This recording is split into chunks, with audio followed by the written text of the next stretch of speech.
Muze biginaje igari rwamagana ryaciye iwanyu bari bateguye muri rompuwe uribonye gute?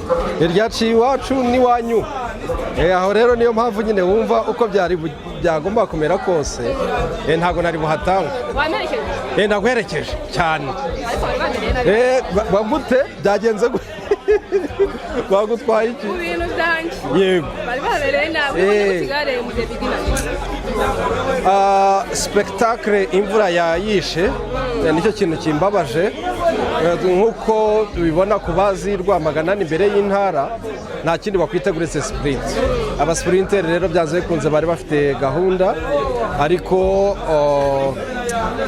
nashimishwe cyane na organisation. Sinzi niba ruka tuvuye muri UCI organisation partners abafatanyabikorwa barimo media n'abaturage baharuretse ikibazo cy'ubukonje twifitiye ariko igare ry'ubwaro ryari rimeze neza. Mbibonye neza aho naherukiraga abashize n'igihe uretse kuri televiziyo abashize n'igihe aho naherukiraga ntago byari kuri uru rwego. Sinabonye uri kumwe na Jarike mugende nta kibazo ngenza asigara ku rugo nta kibazo. Tuba tunabaye benshi ariko tuba tubaye benshi ba mu gitondo aba hagati byaba bibaye byinshi. Ntacyo uzajya na David na Jarike nzirwariza ku Banyarwanda ukurikije kumaze iminsi ubona turi Rwanda uko bitwara kuva 2019 yazamuka akajya ku rwego rwa kabiri n'igice kimwe twatwaye etape imwe yamurisha mu yize na yindi turatwara ubona hari icyizere uyu mwaka ko iyo uganirira nabo mbona wabigutse ubona hari icyizere. Nta musaza ubeshya bazantungure nk'uko batungura abandi Banyarwanda ariko gutsinda kwacu twe nk'Abanyarwanda ndifuza ko bizantungura. Mbona turi muri faze twashyiramo ingufu yo gutegura abakinnyi sinjya nemera filozofi yo gutegura umukinnyi at the same time guhita umusunika ngo najye gutsinda. Oya, hatsinda biteguye ntabwo hatsinda bategurwa etape par etape. Buriya banatsinze ubu ngubu bakabona victoire nyinshi mfite ubwoba ko hazamo akantu ko kwirara. Ibyiza ni uko nyuma ya UCI bakomereza ahangaha uko bameze uko twari twiteguye bakagenda bazamuka buhoro buhoro kugeza igihe bazakurana n'iyi filozofi. Kubera iki turu yarakuze twe ntitwakura mu kurema abakinnyi turi muri catch up cyangwa se turimo gukora ibyo twakagombye kuba twarakoze. Nta mpamvu rero kugira ngo habeho akantu ko gutsinda nk'undi munyarwanda ndi uwa mbere wabiserebura ariko ntakubeshye ndabona atari cyo gihe. N'urugendo kandi ntago tururimo nabi njye uko mbibona ntago tururimo nabi ariko tujye twemera ko muri siporo gutsinda it's the ultimate thing. Nicyo kintu cya nyuma kiba gishoboka witeguye ariko hari ibindi biba birimo iyi ambiance iyi spectacle aya mahanga byose biba bihari biba bikenewe cyane. Gutsinda rero bijyana nuko witeguye ingufu washyize mu kwitegura igihe wafashe witegura umwanya kwigira ku batsinda ibyo byose rero mbona ari rwo rugendo tukirimo. Wamenye se ko nzaba muri turu y'u Rwanda nta munaniro ntaka nta mugongo ko nzaba ndemye neza? Ntago nzi amasezerano wasinye na Rwanda Form ahoraho ubanza muri turu y'u Rwanda ahubwo si ubundi buriya kuva muri turu y'u Rwanda byaba ari ngombwa guhita usaba konje buriya byose niba byajyaniranye sinzi kubera ko ikiruhuko kiba gihari. Umenyereye ko iyo uvuye muri turu y'u Rwanda bari bumeze neza ahubwo mu minsi isanzwe nkabona unaniwe sinzi uko bizaba bimeze. Nta wundi uretse Rwanda Form. Rwanda Form ndi kumwe na trading na Reba Trading Limited. Yego. Zakaraba neza zabona impapuro z'isuku ibintu byose. Impapuro z'isuku kandi z'isuku ndetse yego hose cyane tumeze neza urumva ko ibintu byose bimeze neza. Bari bambwiye bari bambwiye ko kwizigamira cyane njye sanzwe ndimo ariko burya no muntu uzanjyamo muri assemblée générale njyamo cyane cyane uyongere uzamure bikomeze cyane. Ni byiza cyane. Nari mbikumbuye cyane nabonye burase nka Yves Bucyana sinari muherutse nabonye cyane. Hano hari abahungu batondekanyaga abaparitoneri ariko uburyo babatondekanyagamo ntabwo ari byo ngarutseho kuko uburyo babatondekanya barabatondekanya rwose bahereye ku mitondekere ni abasore nyine ubwo nawe urabyumva turu ni sawa murakoze cyane namwe akazi keza rero yego.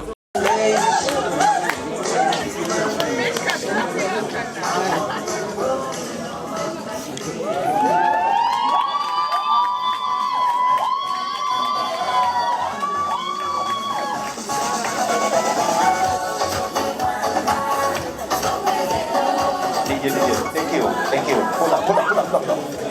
And of course, the honorable jersey goes to someone so special today. It was a beautiful day. In their company, of course, they have to take home the yellow jersey.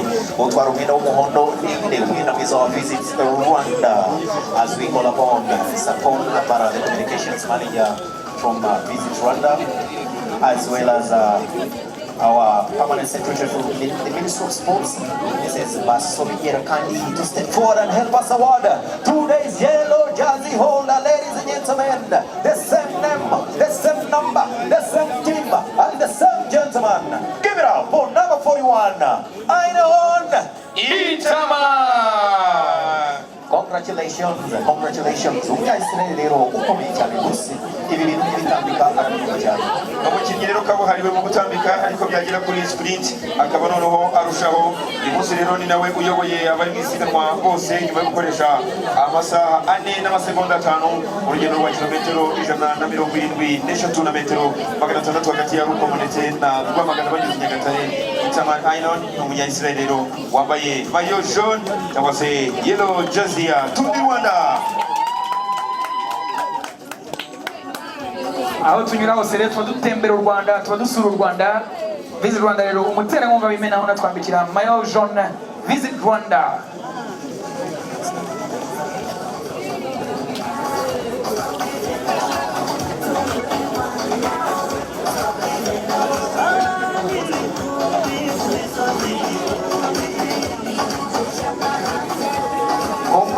Congratulations. The name on the front pages today is Aitmal Ainhon. Congratulations from NSN Development Team. And of course we are going to award the best sprinter. What do you mean by the best sprinter? It is what you witnessed today after 173 kilometers from Rukomo to Rwamagana. Icyo bita sprint mwabonye nicyo uno mugabo uwo bita Enoke yaramuri imbere uriya munya-Eritrea hariya muri metero 50 zonyine avuye inyuma ya Enoke yibamba gatigare ku ruhande hafi y'ibyo bibaho abamuciyeho n'ubuhanga buba budasanzwe. And of course we call upon from BRT, we call upon Denise wifuza Kataza project coordinator as well as the president of Rwanda to help us award today's best sprinter. Oh my God, the same name. A round of applause one more time to the headliner, Mr. Ainon Itamal.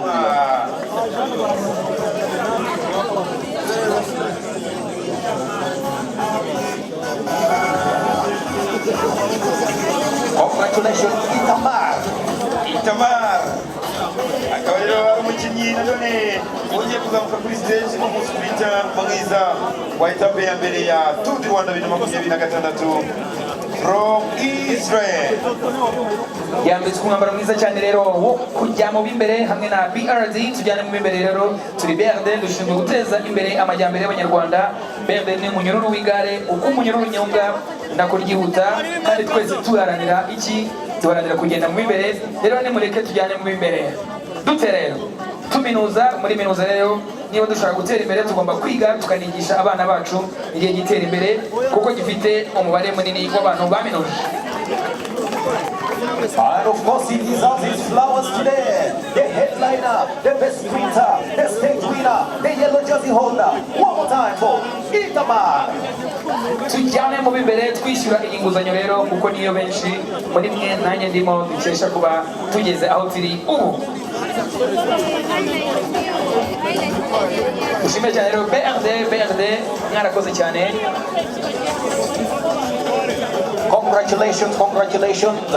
Romagana, we always say somebody called Itama did some wonders on this road of Romagana. Thank you so much. And next up, we're going to all the best young rider by Prime Insurance.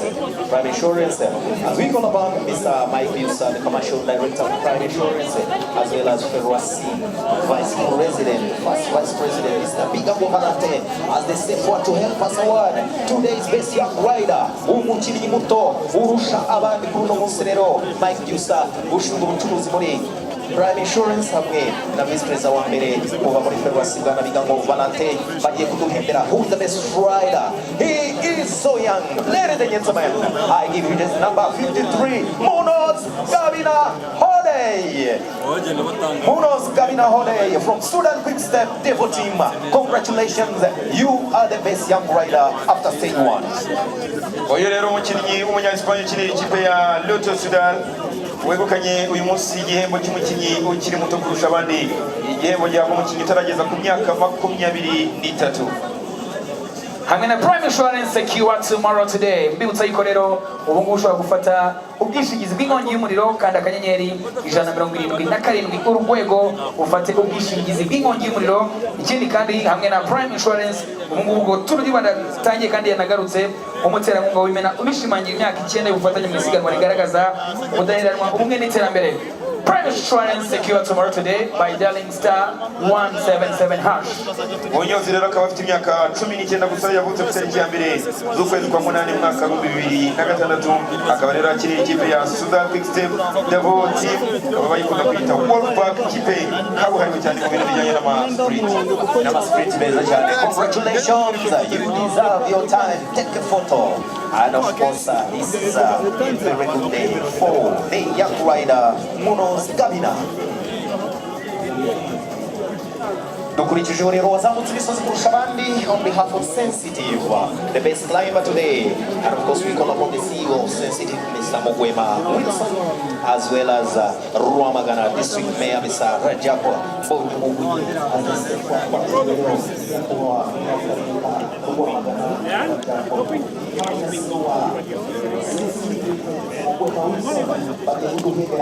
Climber today, and of course some of the and still see had to ride off. I'm talking about just 1 or 2 from Reba Radnet. I give you Miguel Heidemann.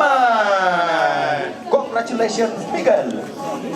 umukinnyi rero ukomoka mu gihugu cy'Ubudage akaba ari wabonye amanota menshi mu musozi umwe wabarirwaga amanota uyu munsi akaba ari ugiye kurarana rero iyi mayo y'umukinnyi muzamutse kurusha abandi imwe muri mayo zirwanirwa cyane muri Tour du Rwanda nyuma ya mayo jaune iyi ngiyi nayo ni mayo abakinnyi baba bahatanira cyane. Iyo mayo nayo rero ni mayo Sensitive Group kuzamuka cyane gutera imbere cyane hamwe na Sensitive Group ni company rero ikora event management.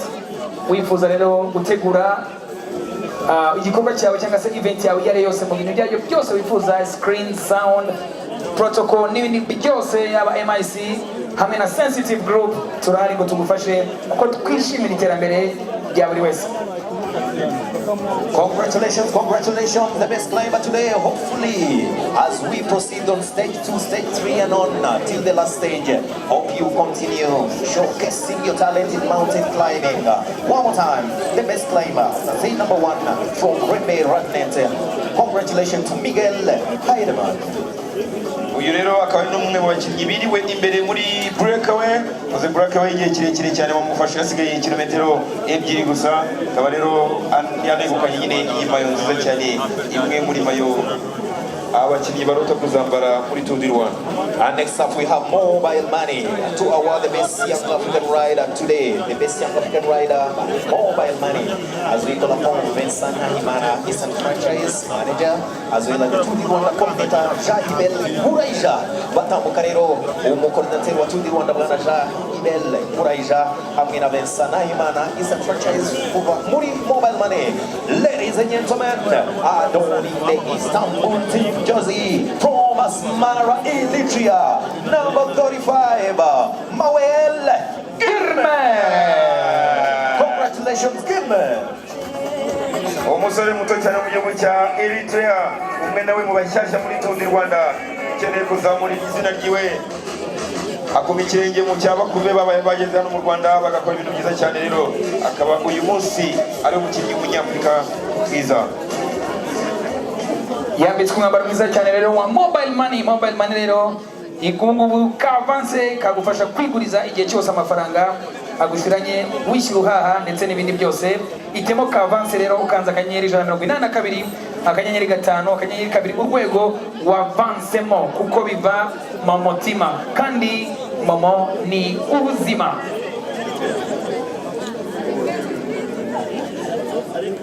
Gutera indi ntambwe BPR igufite inguzanyo itagusaba ingwate kugeza kuri miliyoni 50 byihuse kandi byoroshye kubera yuko hamwe na BPR Bank turi imbere cyane. Aha, rero umunyarwanda mwiza wabonye the best Rwanda BPR imwanditse umwenda ariko noneho Mike gushyira aho ngaho kugira ngo reka twakire Delight Hotel Delight Hotel hano kugira ngo badufashe kano kanya ku gihembo nabo bamugeneye urumvikana rero uwitwaye Mike twakira rero umuyobozi mukuru wa Delight Hotel Bwana Reba atambuka yegera imbere hano kugira ngo abanze agire icyo atanga. Mwebwe turabashimira mwakoze cyane umuyitizemo kugira ngo na Delight Hotel igire icyo imugenera. Bakoze cyane rero protocol ya BPR. Reka gato Mike widuha yasigaye kuri stage kubera yuko Kigali Delight Hotel nawe yamugeneye hamwe na Kigali Delight Hotel. Umunyarwanda mwiza Kigali Delight Hotel izajyimo staycation ku buntu cyangwa se full board wayikoresha wenyine cyangwa se na family binyuze kuri voucher yihariye na Kigali Delight Hotel. Kigali Delight Hotel tuyishimira cyane rero.